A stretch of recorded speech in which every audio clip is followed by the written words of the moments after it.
በተለያዩ የበጎ ስራዎች ላይ ከጊዜያት በኋላ መነጋገሪያ የሆነ የመጣው ቲክቶከር አዶናይ ለእውቁና አንጋፋው አርቲስት ሱራፌል ተካ መኪና ለመግዛት ከተቀበለው ቻሌንጅ ጋር ተያይዞ ትናንት አስጨናቂ ሁኔታ ላይ ገብቶ ነበር። ይህ አስጨናቂ ነገር ምንድነው? ምን ተፈጥሮ ነበር የሚለውን ወደ ኋላ ላይ እንነግራችኋለን። የቀነኒ አዱኛ የቅርብ ዘመድ በጣም አሳዛኝና አስደንጋጭ በሆነ መልኩ ቀነኒ የሞተችው በቤቷ ውስጥ እንደሆነና አስክሬኗን ለኛ ሳያሳዩም በሚስጥር ሊቀብሩት ነበር ሲል በቲክቶክ ገጹ ላይ ቪዲዮ አጋርቷል።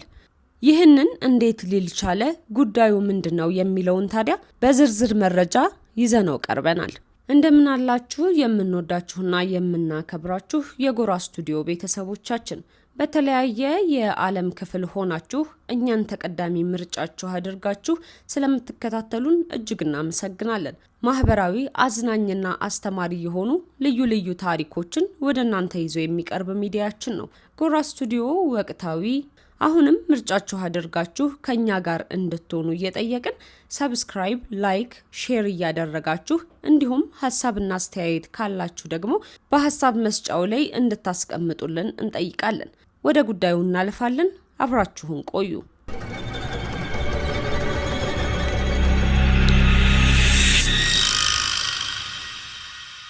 ቲክቶከር አዶናይ እንግዲህ ከቀናቶች በፊት ለብሮክ ሪል ስቴት ፎሎ የማስደረግ ቻሌንጅ አስጀምሮ ለአንጋፋው ተዋናይ ሰለሞን ተካ የቢዋይዲ መኪና ስጦታ ማስገኘቱ የሚታወስ ነው። መኪናውንም ታዲያ በእጃቸው ማስረከባቸውን እንዲሁ ፕሮግራሙ ላይ ተገኝተን ያሉትን ነገሮች ወደ እናንተ አስተላልፈን ነበር። ከሰሞኑም ታዲያ ከበዓል ጋር ተያይዞ አዲስ ቻሌንጅ በፖፑላር ኤሌክትሮኒክስ ወጥቶ ነበረ።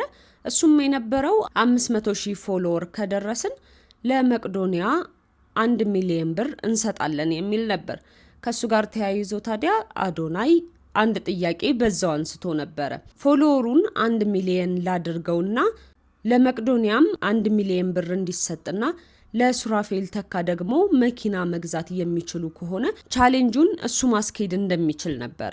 ታዲያ ፖፑላር ኤሌክትሮኒክስ 500,000 ባይገባም ከገና በዓል ጋር በተያያዘ ለመቅዶኒያ 1 ሚሊዮን ብሩን ቢያስገባም ነገር ግን ለሱራፌል ተካ መኪና የመግዛት ወይም ለመኪና ስጦታው ጋር በተያያዘ አዶናይ የሰጣቸውን ቻሌንጅ እንደሚቀበሉ ተናግረው ነበረ።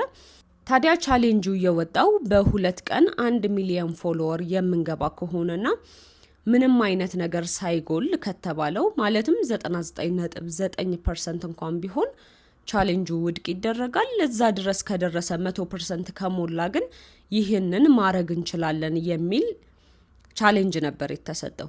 ይህንንም ቻሌንጅ ተቀብሎ ከጀመረ ትናንት ሁለተኛው ቀን የሚጠናቀቅበት ጊዜ ነበረ። ከዚህ ጋር ተያይዞም ታዲያ የተለያዩ ቪዲዮዎች እየተሰሩ ነበረ፣ ፖፑላር ኤሌክትሮኒክስን ፎሎ እንዲደረግ ለማድረግ ማለት ነው።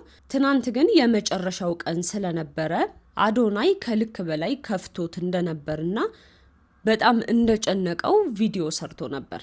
ለዚህ ታዲያ ምክንያቱ የነበረው ደግሞ ፖፑላር ኤሌክትሮኒክስ ፎሎ ይደረጋል የተባለበት ጊዜ የመጨረሻ ሰዓቱ ቢደርስም እንኳን በቂ የሚባል ፎሎወር አለማግኘታቸው ነበረ።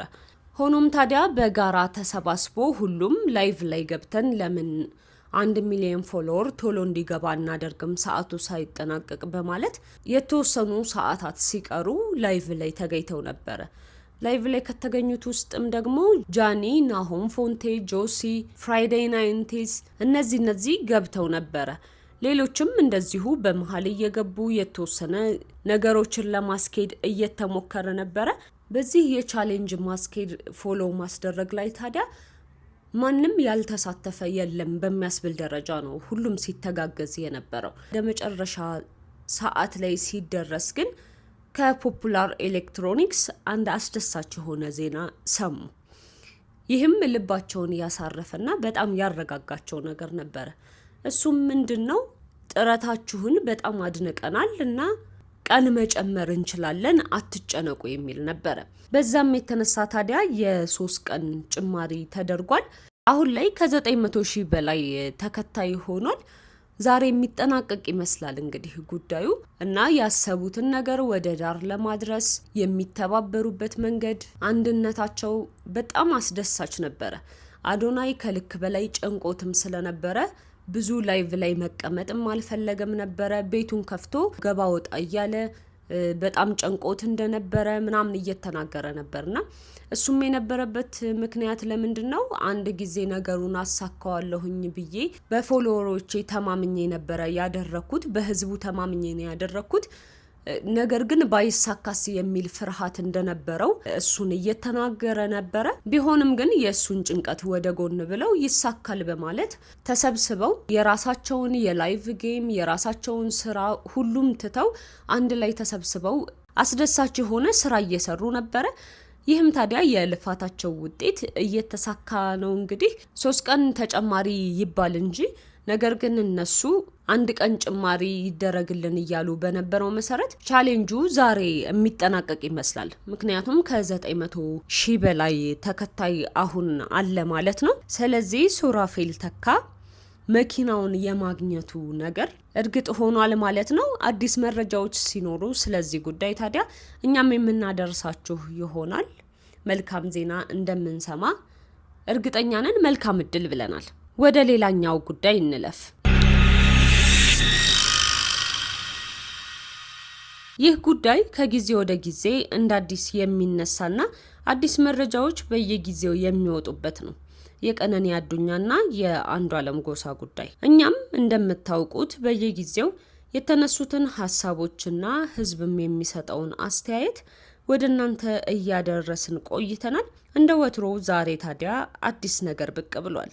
የቀነኒ አስክሬን ቤተሰብ ሳያይ በሚስጥር ሊቀበር እንደነበርና በቤቷ ውስጥ ሞታ እንደተገኘች የቀነኒ የቅርብ ቤተሰብና መጨረሻ ላይ በስልክ እንዳዋራቸው በተደጋጋሚ የሚነሳው ለማ ተናግሯል። የቀነኒ አዱኛ አሳዛኝ የህልፈት ዜና አሁንም መላውን ህዝብ እያስቆጣ ባለበት በዚህ ወቅት ለማ ላለፉት ቀናት ይዞት የነበረውን ዝምታ በመስበር እጅግ ዘግናኝና ልብ የሚሰብሩ መረጃዎችን ይፋ አድርጓል። ለማ በሰጠው ምስክርነት ቀነኒ በምንም አይነት ሁኔታ ራሷን ለመጉዳት ፍላጎትም ሆነ ሀሳብ እንዳልነበራት ገልጾ አስክሬኗን ቤት ውስጥ በተመለከተበት ወቅት ህይወቷ እንዲያልፍ የተደረገው እዚያው እንደሆነ መረዳቱን ገልጿል። ለማ እንደሚለው ከሆነ የቀነኒ አዱኛ አስክሬን በያኔት ሆስፒታል በኩል አልፎ ወደ ሚኒሊክ ሆስፒታል ሲወሰድ ሳያዩት በሚስጥር ሊቀበር ታቅዶ የነበረ ቢሆንም እሱ ግን በጉልበት ሳጥኑን ከፍቶ ለመመልከት እንደቻለና አስክሬኗ ላይ ምንም አይነት ጭረት ወይም የተሰበረ አጥንት አለመኖሩን አረጋግጧል። በዚህም ታዲያ ለምን እኛ ሳናየው ሊቀብሯት ፈለጉ የሚለው ጥያቄ እስካሁን መልስ ያላገኘ ሲሆን የመንግስት አካላት ቤተሰቡ ዝም እንዲል ጫና ሲያደርጉባቸው እንደነበርና አሁን ግን እውነታውን ለዓለም ይፋ መሆን ስላለበት ድምጹን ለማሰማት መወሰኑን ለማ ተናግሯል። ሌላው እጅግ አሳሳቢ ጉዳይ ታዲያ ከሰሞኑ ያው ታናሽ ወንድሟ ሊበን አዱኛ ወጥቶ የነበሩትን መረጃዎችና እዛ በነበረበት ጊዜ ያያቸው የነበሩ ሁኔታዎችን መናገሩ ይታወሳል። እንግዲህ በዚህም ታዲያ የታናሽ ወንድሟ ሊበን አዱኛ ደህንነት አደጋ ላይ መውደቁ ነው የተሰማው። ሊበን ሚስጥር አውጥቷል በሚል የማስፈራሪያ መልእክቶች እየደረሱት መሆኑን ለማ ገልጿል። ታዲያ በሊበን አዱኛ ላይ ጉዳት እንዳይደርስ ትልቅ ስጋት እንዳለበትና ጉዳዩ በጣም አሳሳቢና እንደሆነ እየተናገረ ይገኛል።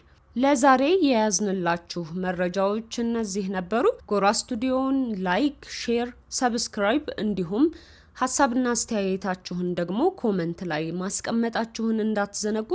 ጎራ ስቱዲዮ አዳዲስ ወቅታዊና ማህበራዊ ጉዳዮችን ወደ እናንተ የሚያደርስ ሚዲያችን ነው። ሁልጊዜ ከኛ ጋር አብራችሁ ስለምትሆኑ እናመሰግናለን። ሰላም ሁኑ።